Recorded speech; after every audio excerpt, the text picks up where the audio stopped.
let's start. I'm going to be talking about some new initiatives we have in terms of re-enrollment processes changing, starting from the 2011-90 session, that's November 2011, and the new tool that we're using to support the new process. I'm going to step you through that. This presentation works through the process quite in detail. There are a number of slides that do have a lot of detail on them. I probably won't spend time talking about that because you can read it during the presentation or when you review this yourself. This presentation is meant to be something that you can read and understand yourself as you go through. This is aimed primarily at the students, but the course coordinators will also be responsible for this information. Again, I'm probably not going to spend too much time on these slides here because you can read it, but we are implementing this new system. It focuses on completing students' courses within the appropriate time frame, within their student visas, and that's the key part of it. And this particular presentation uses a lot of build slides, animations, and so if you print it, it's not quite as effective as running it online.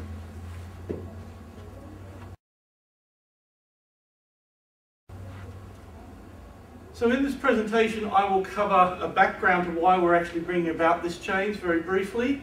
The new tool that we'll be developing, that will be the most of the talk, as well as how you actually go about submitting your plan and your enrolment information. It will also how you access additional help if you need further help beyond this presentation.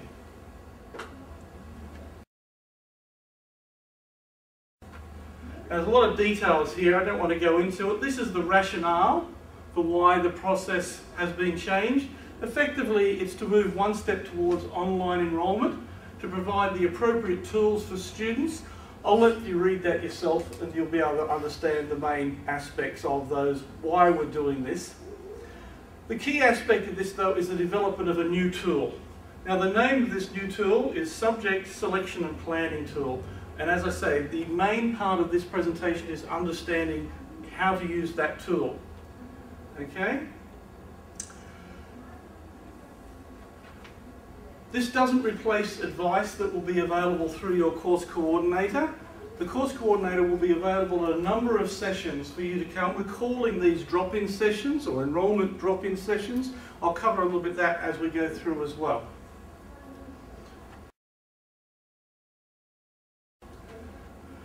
Okay, so this new subject selection and planning tool combines a whole lot of information that we need. It combines course structure, subject offerings, that means which semesters a subject is offered in. It provides subject sequencing. We often know that as prerequisites or assumed knowledge. Which subject should you take first? Which subject should you take later on? Which one do you have to take before another? Very, very important. Suggested electives for the course that you might want to look at, and also other valuable course planning information. What the aim of this tool is to basically distill all of the information and knowledge that is needed to do effective course planning. That's the aim.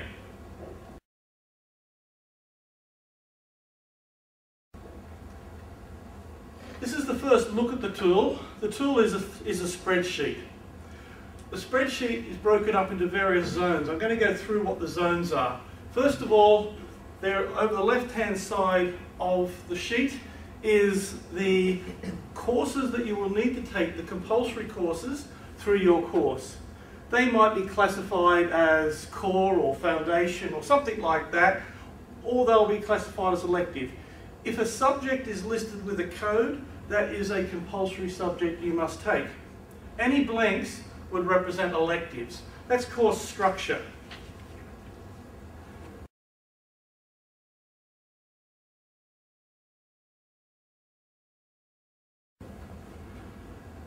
Prerequisites give rise to sequence. Now, one of the special things about this particular tool is that we've ordered the sequence in the suggested sequence that you should take the subjects. So you should take the subjects listed up the top first, going down to the bottom. If you take them in that order, then all the subjects will, all the prerequisites will be satisfied. So that leads to subject sequencing.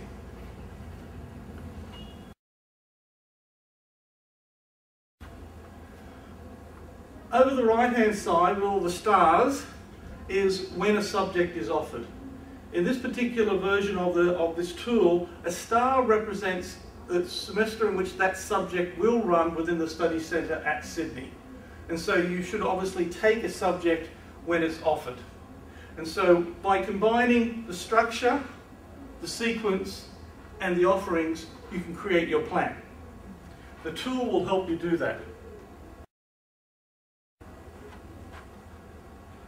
So each course will have its own tool. It will have its own subject selection and planning tool. So there'll be one for Bachelor of Business Accounting, there'll be one for Bachelor of IT, Network Engineering. So each course you're on and each sub-major within IT will have its own plan. So you'll use the right plan to plan your course.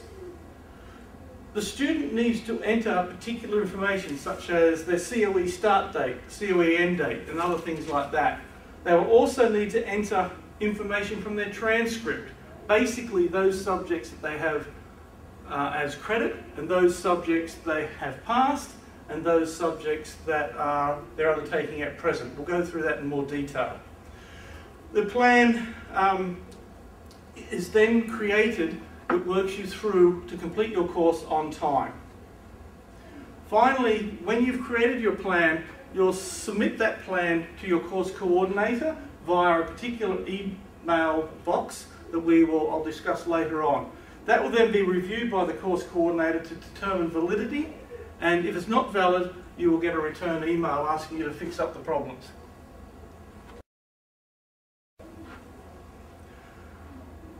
The plan is updated each session, so to keep it current and keep it accurate. So this is a process that you will do as a student every semester. You'll update it. Also, if you've actually enrolled into a subject, you've completed the plan and you completed your enrolment, you can change your enrolment like you've done in the past in terms of a change of enrolment form. However, every time you change, you will need to provide a new and valid plan as well.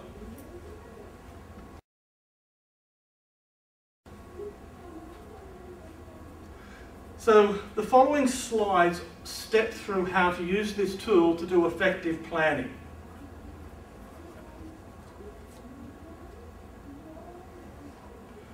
We will also be supporting the planning tool with drop-in sessions, with a CSU Interact site for re-enrollments, and also notices on the notice board.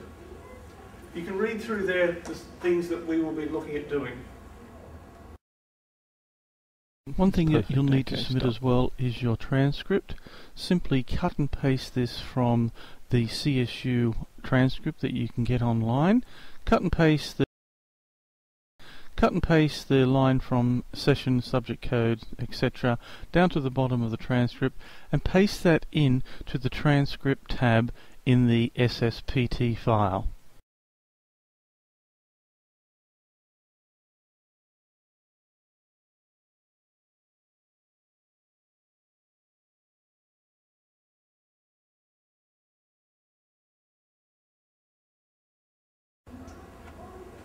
So let's look through the spreadsheet, what you need to enter. The first few things are quite straightforward. If there are multiple courses at the top, Bachelor of Business Accounting, maybe it's got an associate degree leading to the Bachelor of Business Accounting, you need to select that. If there's only one course there, then you really don't need to select it. It might be something like the MIT, there's only one version of the MIT at this point in time. So if there are multiple courses listed in the top 2 or 3 rows, you need to select that.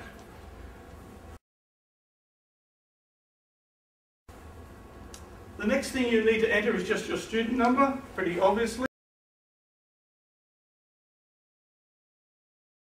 The key thing here is the ECOE dates. Every international student is issued with an ECOE date, the start of their course, the end of the course. These are critical dates. As a student, you must be aware of these. If you really aren't aware of these, we will be putting notices up on the board of how to obtain these, and they ultimately can be obtained through the registrar. But you should know these, they're important information and you have to keep this.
So, if you have actually been granted credit, you've got a credit letter, but they're not on your transcript, you need to come and see the CSU administrators to ensure that that information gets onto your transcript before you go a step further.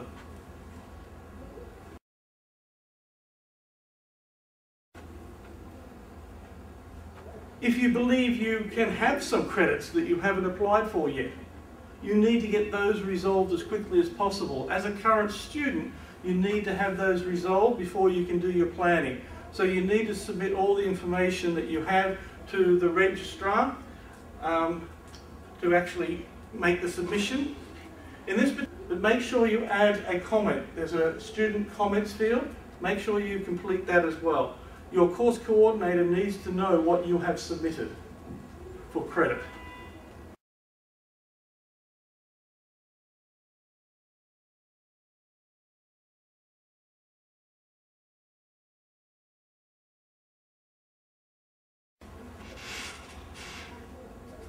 So the question becomes, what if you've got unspecified credit on your transcript? And the majority of students probably studying do have unspecified credit. So this is how to handle that. That'll appear as either unspecified credit, or it doesn't look like a normal subject, or indeed it basically doesn't match a subject listed in your subject codes for that particular course, which are compulsory. So what you need to do is translate that and put that against the appropriate subjects. Or in all cases, the unspecified credits or subjects that are there that aren't listed will have to go against your electives. Okay? In this particular case, this student has BUS 10C. This is a 16 credit point subject. All the slots in the tool are 8 credit point slots, and so you basically fill up 2 slots with that code. Okay, you can see that there. There's another case in this particular one as well. The student has BUS 21C, 16 credit points, so again, 2 slots being used in the tool.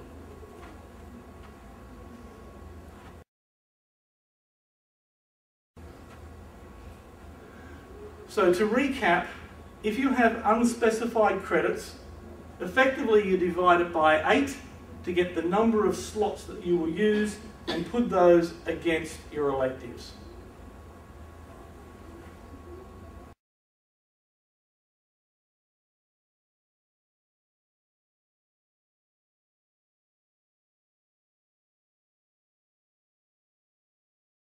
One of the key things that you need to do as an international student is complete your course within the appropriate duration that is listed on your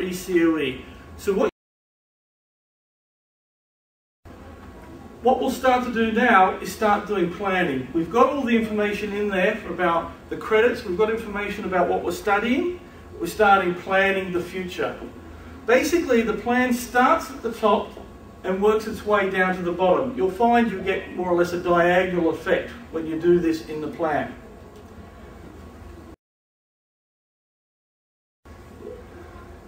So the subjects that you wish to take in a particular semester, in this case 2011-90, the student would select those, and for each subject that you wish to select and take, you would highlight 3. Again, this colouring is all to make it easier as we go down through this quite complex tool, but because it's colour coded it makes it easier.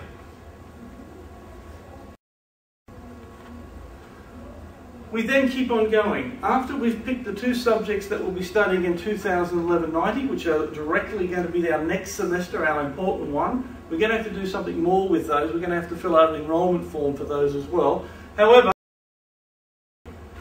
so we keep on processing. Effectively, what you do is you look in the next column and find out what is the next subject that I need to take that is offered.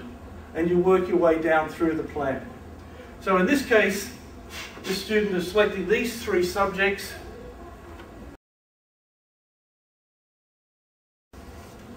So this student, in 2012-30, trying to plan, really in the sequence should take Eco 120.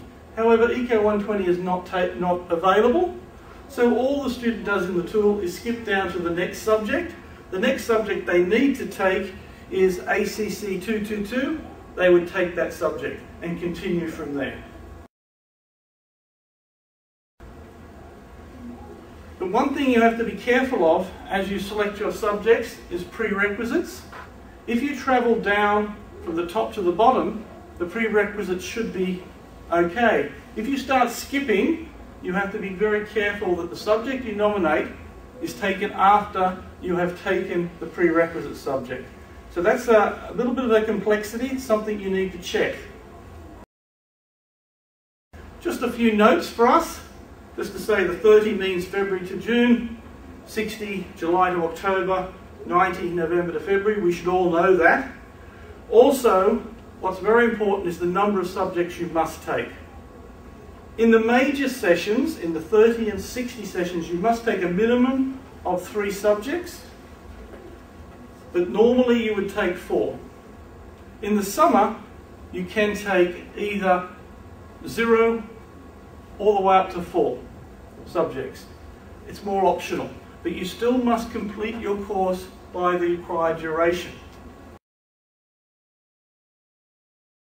And this is explaining intervention. Workload of taking 3 or 4 in the main sessions assumes you can finish on time and you're not under intervention. You can read this, but effectively what it says, if you're under intervention and you wish to have your workload reduced, you need to discuss this and have it approved with your course coordinator. You can read through the details there.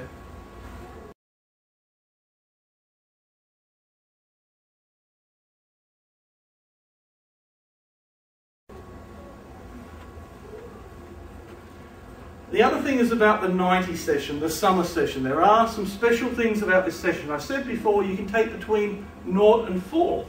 Well, if you take 0, that means you're not studying. That is okay as long as you're studying in the 30 and the 60 session, and as long as you're completing your course on time, that's not a problem. So what that means, if you're not studying, you have a holiday. The beauty of that is you can work unlimited hours, you can travel, you can relax, you can do whatever you want. You're not regarded as a student over that period of time that is studying. However, if you take 1 subject or more in the summer, you are a full-time student, deemed to be a full-time student, and all other restrictions apply, such as working for 20 hours maximum.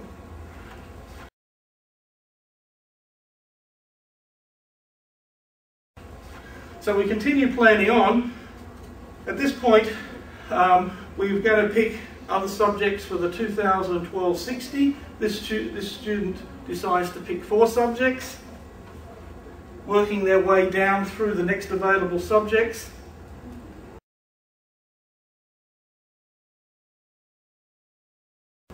one tricky thing is if there are subject substitutions which have been approved in your course, or you need to have approved in your course.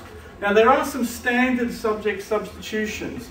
MGT 110 replacing ITC 105 in a Bachelor of Business Management. There are some other standard ones. I've listed a couple here of ones that are important. Each one of these, though, must be approved by your course coordinator. And this, if you do have an approved subject substitution, you need to note that on your plan, that it has been agreed and it is available, and you'll be taking a different subject than listed. So you can read through some of that information as well. So at some point, a student will have to take an elective, usually, in their course. This student elects to take the elective in 2012-90. What they do then is they look at the selected number or the table below, and they decide what subject is on offer in that period of time. It's a subject that's not in their course. If they've done the prerequisites, they can then take that subject and it becomes their elective.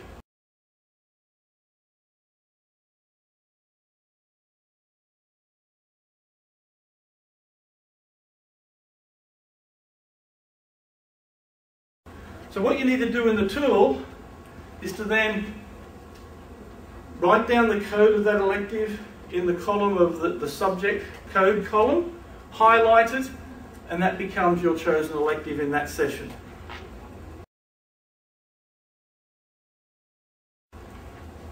Moving on, this student finally selects his last 3 subjects.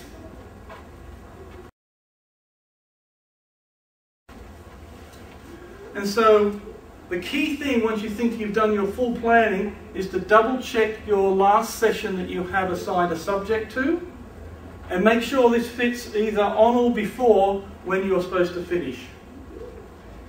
If it doesn't, you have an invalid plan. You will need to see your coordinators at the drop-in sessions, and it's likely you'll have to have your ECOE extended.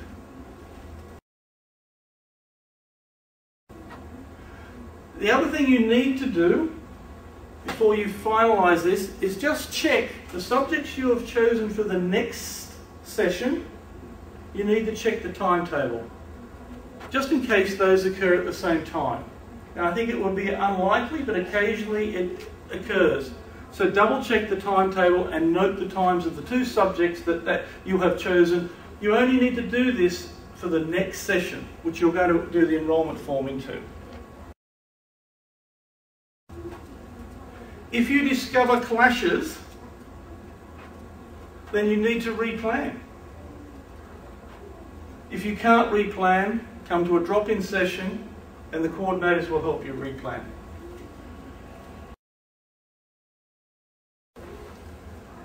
This particular student had 2 choices, or had a few choices, just to show you there are different ways to solve the plan. This particular student could have chosen to do their elective back in 2012-30. That would give them 4 subjects there. That would give them the summer off. That flexibility is with the student to make that decision whether or not they wish to study at a higher 4 subjects in the main sessions to get a summer off, or to study 3 in the main sessions and study the summer.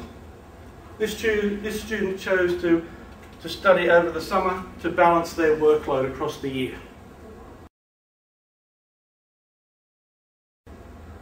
The next step is that you must complete what's called a re-enrolment form. This re-enrolment form is just another tab in the subject selection and planning tool.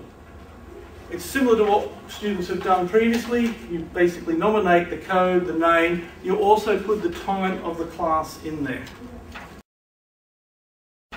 One other important point is if there are multiple classes for a particular subject, MGT 100 run at different times. If there are different tutorials run at different times, MGT 210 is run at 2 different tutorials at different times. You must register using the Enrolment Interact site under a sign-up sheet into one of those particular tutorials or classes. If you don't, you may be given a tutorial which is not particularly attractive to you in terms of its time. So once you've completed the plan, once you've done your re-enrolment form, you submit this, or you need to do one more thing before you submit. You need to run and do the student experience survey. We run this every session. It's the same as what we've done before. You need to run that from the link that's shown here. It's a series of questions that we get feedback from the students on and we act upon. And what you would do then is maintain or retain the receipt.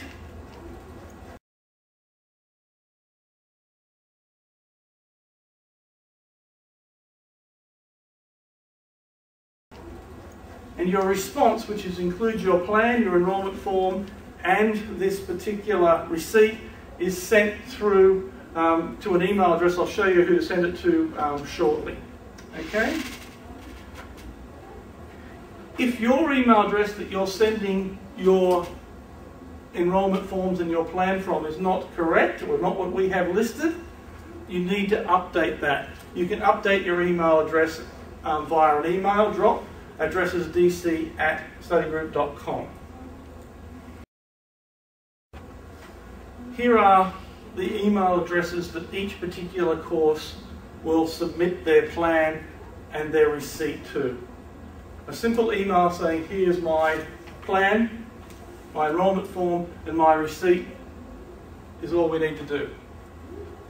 If that is valid, then this enrolment will go on to Banner. We will maintain a copy of the record. You should maintain a copy of your plan. It's very, very important you do that. And also, as I enroll you onto the CSU student record system. If it's invalid, your course coordinator will contact you by response email.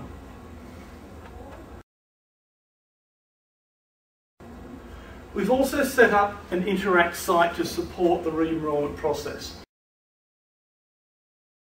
This is actually where you'll find documents such as the timetable, your templates for the SSPT, the tool, and other information such as calendars, a feedback mechanism, and also the sign-up sheets for the tutorials and split classes. Throughout this, the process is fairly stepwise. It's not complex, but it's not trivial. We're hoping that you'll all be able to do the planning by yourself. If you need any help, if you don't know how to satisfy some plan, make sure you go back through this presentation again, understand the steps, follow the steps, but if you're still having problems, come to one of the drop-in sessions. You can register for a drop-in session via the sign-in sheets on the Interact site. We are interested in feedback on this particular process. There is a feedback survey within the Interact site, so you can do, again, that's anonymous, or if you wish, you can send it directly to Lee Kennedy Davidson.